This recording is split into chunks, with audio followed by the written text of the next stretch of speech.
Hello everyone, welcome to RK tutorial.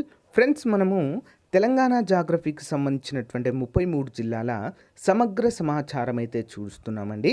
So ఆ క్రమంలో ఇది మూడవ భాగంగా మనము చెప్పుకోవచ్చు. మరి ఈ క్లాస్లో మనము తెలంగాణ రాష్ట్రానికి సంబంధించిన ముఖ్యమైన గుర్తులు, చిహ్నాలు అనేటువంటి అంశాన్ని చూడబోతున్నాము. అన్నీ కూడా తెలుగు అకాడమీ బేస్డ్ అయితే క్వశ్చన్స్ ఉన్నాయి. చాలా స్టాండర్డ్గా అయితే ఉంటాయి ఫ్రెండ్స్. అన్ని పోటీ పరీక్షలు కూడా చాలా చాలా ముఖ్యమైనది, అందరూ కూడా గమనించాలి. ఓకే, అంతేకాకుండా ఫ్రెండ్స్, మన యాప్లో చాలా చాలా తక్కువ ధరకి తెలంగాణ అభ్యర్థులకు ఎస్ఐ కానిస్టేబుల్ జూనియర్ అసిస్టెంట్కి సంబంధించి ఆన్లైన్ కోర్స్ స్టార్ట్ చేశామండి. సో లింక్ వీడియో డిస్క్రిప్షన్లో ప్రొవైడ్ చేస్తాను, అందరూ కూడా డౌన్లోడ్ చేసుకోండి. ఓకేనా. అంతేకాకుండా ఫ్రెండ్స్, తెలంగాణ జాగ్రఫీకి సంబంధించినటువంటి కంప్లీట్ పీడిఎఫ్ కూడా మీకు అందిస్తానండి. సో వన్స్ ఈ యొక్క క్లాసెస్ కంప్లీట్ అవ్వగానే. ఓకేనా. మరి లేట్ చేయకుండా పూర్తి వివరాల్లోకి వెళ్దాము. సో ఫ్రెండ్స్, దీనికి మాత్రము అందరూ కూడా సపోర్ట్ చేయాలి. మీ యొక్క ఫ్రెండ్స్కి షేర్ చేయడం ద్వారా, చిన్న లైక్ చేయడం ద్వారా కూడా. ఓకే, మొదటిసారి ఎవరైనా చూస్తున్నట్లయితే తప్పకుండా సబ్స్క్రైబ్ చేయండి. ఓకేనా ఫ్రెండ్స్, లేట్ చేయకుండా వీడియోలోకి వెళ్దాం. సో ఫ్రెండ్స్, ఇక్కడ చూసినట్లయితే తెలంగాణ రాష్ట్ర గుర్తులు అనేటువంటి అంశాన్ని మనము చూద్దాము. ముందుగా క్రింది వాటిలో సరైన సమాధానము ఏది? ఆప్షన్ ఏ, తెలంగాణ అధికారిక చిహ్నము వృత్తాకారంలో ఉండి బంగారము చిలుకపచ్చ రంగులో ఉంటుంది. ఓకే, నెక్స్ట్, చిహ్నం మధ్యలో కాకతీయ కళాతోరణము, చార్మినార్, సారనాథ్ స్తూపము సత్యమేవ జయతే అని ఉంటుంది. ఆప్షన్ సి, తెలంగాణ రాష్ట్ర అధికార చిహ్నాన్ని రూపొందించిన వారు ఏలే లక్ష్మణ్, యాదాద్రి భువనగిరి జిల్లాకి చెందినవారు. తెలంగాణ చిహ్నంలో 3 భాషలుంటాయి, తెలుగు, ఉర్దూ, ఇంగ్లీష్. మరి సరైన సమాధానం ఏంటండి? సో ఇక్కడ మనం చూసినట్లయితే option C is the right answer. A B C D అన్నీ సరైనవిగానే మనము చెప్పుకోవచ్చు. తెలంగాణ చిహ్నంలో వృత్తాకారంలో ఉంటుంది, అందరికీ తెలిసిందే. సో బయట వైపు బంగారము, లోపల వైపు చిలుకపచ్చ రంగులో ఉంటుంది. చిహ్నం మధ్యంలో కాకతీయ కళాతోరణము, చార్మినారు, సారానాథ్, అశోకుడు వేయించినటువంటి సారానాథ్ స్తూపంలో ఉన్నటువంటి సత్యమేవ జయతే అనేటువంటి వర్డ్ మనకి కనిపిస్తుంది. ఓకే, తెలంగాణ రాష్ట్ర అధికార చిహ్నాన్ని రూపొందించిన వ్యక్తి ఏలే లక్ష్మణ్ గారు, యాదాద్రి భువనగిరి జిల్లాకు చెందినవారు. ఇందులో 3 భాషలు ఉంటాయండి, Telugu, Urdu, English. Important. Next, Telangana రాష్ట్ర జంతువును క్రింది వాటిలో గుర్తించండి. ఏంటండి? Option B is the right answer. మచ్చల జింక అనేటువంటి పేరుతో దీన్ని మనము పిలుస్తాము. ఏం జింక అండి? మచ్చల జింకగా మనమైతే చెప్పుకోవచ్చు. దీని యొక్క శాస్త్రీయ నామము యాక్సిస్. ఏంటండి? యాక్సిస్. మరి ఇది దేనికి ప్రసిద్ధి అని చూసినట్లయితే అమాయకత్వానికి ప్రసిద్ధి జింక, అంతే కదండి. అమాయకత్వానికి ప్రసిద్ధిగా మనమైతే జింకను చెప్పుకుంటాము. ఓకే, అందరూ కూడా గమనించాలి. అది కూడా మచ్చల జింక అండి, స్పాటెడ్ డియర్ అంటాము. ఓకే, నెక్స్ట్ వన్, రాష్ట్ర వృక్షమును క్రింది వాటిలో గుర్తించండి. రాష్ట్ర వృక్షమాట అండి. మరి ఏంటి అది? మర్రి చెట్టు, రావి చెట్టు, జమ్మి చెట్టు, వేప చెట్టు. సరైన సమాధానం ఆప్షన్ సి అండి, జమ్మి చెట్టుగా మనమైతే చెప్పుకోవచ్చు. ఓకే, దీని యొక్క శాస్త్రీయ నామం ఏంటి మరి? సో ప్రోసోఫిస్ సినరేరియా అంటారండి దీన్ని. ఓకేనా, ప్రోసోఫిస్ సినరేరియా అంటారు. మరి ఇది చాలా అంటే తెలంగాణ సమాజ సంస్కృతికి చాలా చాలా దగ్గరగా ఉండేటువంటిదండి ఇది. ఓకేనా, తెలంగాణ రాష్ట్రంలో ఉన్నటువంటి ఆచార సాంప్రదాయాల్లో భాగంగా దసరా రోజున అత్యంత ప్రధానమైనదిగా మనమైతే గుర్తిస్తాము. దసరా రోజు ఆ ఆకును మనము పంచుకోవడం అయితే జరుగుతుందండి. దాన్ని బంగారం అంటాము. ఆకులను ఏమంటాము? ఆ రోజు పంచుకునేటువంటి దానిని బంగారము అంటారు. ఓకే, అందరూ కూడా గమనించాలి. రైట్, నెక్స్ట్ వన్ చూద్దాం. రాష్ట్ర పుష్పము క్రింది వాటిలో ఏది? ఏంటండి? ఆప్షన్ ఏ, తంగేడు పువ్వు. దీనికి కూడా మన గత చరిత్ర సాంప్రదాయాలను చూసినట్లయితే బతుకమ్మ పండుగలో తంగేడు పూలకు చాలా ప్రాధాన్యత ఉంటుంది. ఓకేనా, సో ఇవేం అంటే ఈ తంగేడు పూలతో పేర్చినటువంటి బతుకమ్మను తీసుకెళ్ళి నదులలో కాదు చెరువులలో వేయడం ద్వారా మరి దీనికి ఉన్నటువంటి ప్రత్యేకత ఏంటి అంటే, తంగేడు పువ్వుకు నీటిని శుభ్రపరిచేటువంటి ఆల్కలాయిడ్స్ అయితే ఇందులో ఉంటాయి, రసాయనాలు ఇందులో ఇమిడి ఉంటాయి. దాని ద్వారా ఏమవుతుంది, నీరు ఆ చెరువులో ఉన్నటువంటి నీరంతా కూడా శుభ్రమయ్యేదండి. అది మెయిన్ రీజన్ దీని వెనుక ఉన్నటువంటిది. మరి ఈ యొక్క తంగేడు పువ్వు యొక్క శాస్త్రీయ నామం ఏంటి అండి? కేసియా అర్క్యులేటా అంటారు. దీన్ని ఏమంటారండి? కేసియా అర్క్యులేట్గా మనం చెప్పుకోవచ్చు. ఇది సౌభాగ్య ప్రదాయనిగా మన వాళ్ళైతే చెప్పుకుంటారు. దేని ప్రధానిగా? సౌభాగ్య ప్రదాయనిగా మనమైతే చెప్పుకుంటాం, అంటే సౌభాగ్యానికి చిహ్నము. నెక్స్ట్, క్రింది వాటిలో రాష్ట్రపక్షిని గుర్తించండి. ఏంటండి? పాలపిట్ట అండి. రాష్ట్రపక్షి ఏంటి? పాలపిట్టగా మనమైతే చెప్పుకోవచ్చు. దీన్నే ఇండియన్ రోలర్ బ్లూ జామ్ అని కూడా పిలుస్తారు. శాస్త్రీయనామం ఏంటి? కొరాషియస్ బెంగలెన్సిస్ అంటారు దీన్ని. ఓకే, కొరాషియస్ బెంగలెన్సిస్ అంటారు. మరి ఇది ఒక శుభ సూచకంగా కూడా మనం చెప్పుకుంటాము. ఇది కూడా సేమ్ దసరా రోజు ఏం చేస్తామండి, ఖచ్చితంగా పాలపిట్టను చూడాలనేటువంటి ఒక సాంప్రదాయం ఉంటుంది. దాన్ని చూస్తే మరి మనకు శుభము కలుగుతుంది అనేటువంటి పేరుతో అయితే చెప్పుకోవచ్చు. శుభం ఖచ్చితంగా జరుగుతుందని దసరా రోజు. ఓకేనా, ఇది కూడా మన యొక్క సాంప్రదాయంగా వస్తూనే ఉంటుందండి. మన రాష్ట్ర పిట్ట ఇది. ఓకే, పక్షి.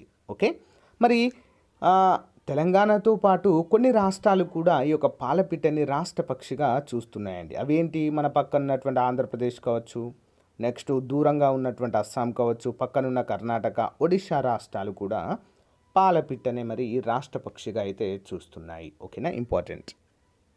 నెక్స్ట్, రాష్ట్ర ఫలమును గుర్తించండి క్రింది వాటిలో. రాష్ట్ర ఫలము సరైన సమాధానం ఏంటండి? ఆప్షన్ బి అండి, సీతాఫలము. కస్టర్డ్ యాపిల్ అనేటువంటి పేరుతో కూడా పిలుస్తాం కదా మనము. సీతాఫలము ఈజ్ ద రైట్ ఆన్సర్గా మనమైతే చెప్పుకోవచ్చు. Okay, yeah. మరి దీని యొక్క శాస్త్రీయ నామం ఏంటండి? అనోవా స్కామోసా అంటారు దీన్ని. అనోవా స్కామోసా అనేటువంటి పేరుతో సీతాఫలాన్ని పిలవడం అయితే మనము చూడవచ్చు. నెక్స్ట్, రాష్ట్ర క్రీడను గుర్తించండి. రాష్ట్ర క్రీడ ఏంటండి? కబడ్డీ. సో ఏంటి? ఆంధ్రప్రదేశ్ విభజన కాకముందు ఆంధ్రప్రదేశ్, ఉమ్మడి ఆంధ్రప్రదేశ్లో కూడా కబడ్డీ అనే ఉండేది ఫ్రెండ్స్. సో అదే సేమ్ కొనసాగుతుంది. రాష్ట్ర చేపను క్రింది వాటిలో గుర్తించండి. 2006 జూలై 20న ప్రభుత్వం అధికారికంగా గుర్తించిందండి రాష్ట్ర చేప. 2 తెలుగు రాష్ట్రాల్లో కూడా ఇదే ఉంటుంది. ఆన్సర్ ఆప్షన్ సి, కొరమీను అండి. ఏంటండి అది? కొరమీను is the right answer. Okay, మరి దీని యొక్క శాస్త్రీయ నామం తెలుసా అండి ఎవరికైనా? దాన్నే చెన్నా స్ట్రయోటస్ అంటారు. చెన్నా స్ట్రయోటస్ అనేటువంటి పేరుతో దీన్ని అయితే పిలవడం మనము చూడవచ్చు. Okay, important. నెక్స్ట్ వన్, రాష్ట్ర పండుగను క్రింది వాటిలో గుర్తించండి. రాష్ట్ర పండుగ 2014 జూలై 16న ప్రభుత్వం అయితే రాష్ట్ర పండుగగా దీన్ని ప్రకటించింది. అదేంటి అంటే బతుకమ్మ మరియు బోనాల పండుగలు. ఏంటండి అవి? బతుకమ్మ మరియు బోనాల పండుగలని రాష్ట్ర పండుగలుగా గుర్తించడాన్ని మనము చూడవచ్చు. నెక్స్ట్, క్రింది వాటిలో రాష్ట్ర నదిని గుర్తించండి. ఏం నది అండి మరి? గోదావరి నది అండి. ఓకే, దక్షిణ భారతదేశంలోనే పొడవైన నది ఇండియన్ రైన్. ఓకే, దక్షిణ భారతదేశంలో ఇండియన్ రైన్ అని పిలుస్తారండి. వృద్ధ గంగా అనేటువంటి పేరుతో కూడా పిలవడం అయితే మనము చూడవచ్చు. ఓకే, చాలా పురాతనమైనదిగా మనమైతే చెప్పుకోవచ్చు.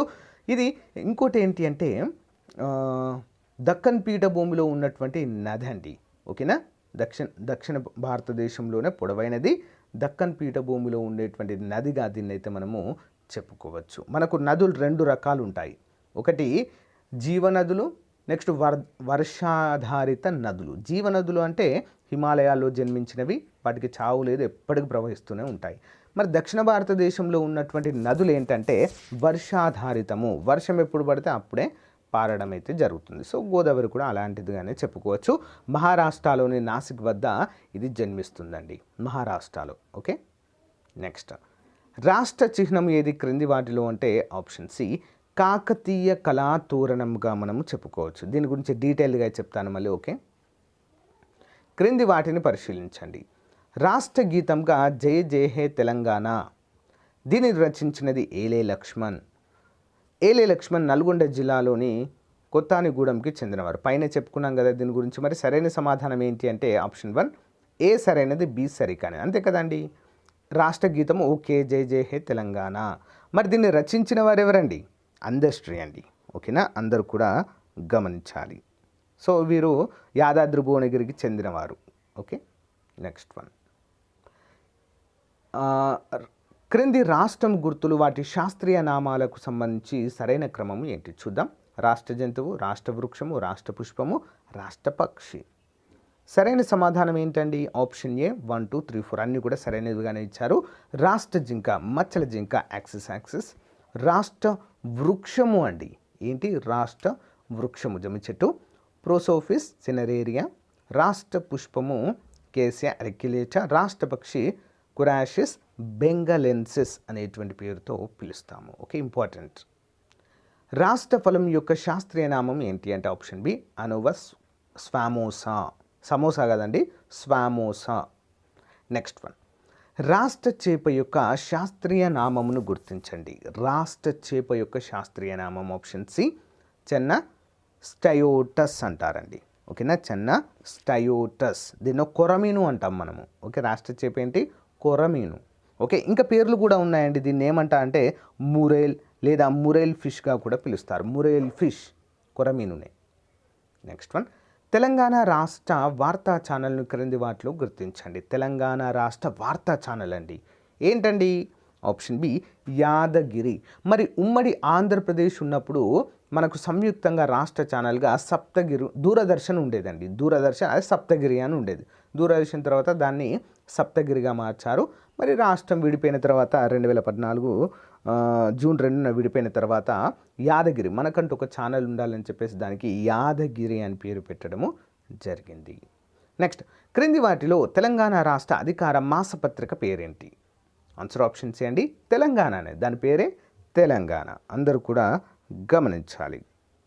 Next one. క్రింది వాటిని జతపరచండి. తెలంగాణ పుణ్యక్షేత్రము, తెలంగాణ జాతర, రాష్ట్ర పంట, రాష్ట్ర వీర వనిత. సరైన సమాధానం ఏంటంటే ఆప్షన్ సి. సో ఏబిసిడి చూద్దాం. తెలంగాణ పుణ్యక్షేత్రము యాదాద్రి దేవస్థానం అండి. శ్రీ లక్ష్మీ నరసింహస్వామి దేవస్థానం అండి. సో ఆల్మోస్ట్ అక్కడ కంప్లీట్ అయిపోయిందండి మొత్తం కూడా. సో ఇంకా ఓపెనింగ్ అయితే చేయడం జరుగుతుంది. రాష్ట్ర జాతర ఏంటండి? మేడారము జాతర అండి. ఓకేనా, ఆసియా ఖండంలోనే అతిపెద్ద గిరిజన జాతర మేడారము. ఓకేనా, రాష్ట్ర పంట ఏంటి? మొక్కజొన్న. ఓకేనా, మొక్కజొన్న రాష్ట్ర పంట. రాష్ట్ర వీర వనిత ఎవరండి మరి అంటే చాకలి ఐలమ్మ. రాష్ట్ర వీర వనిత.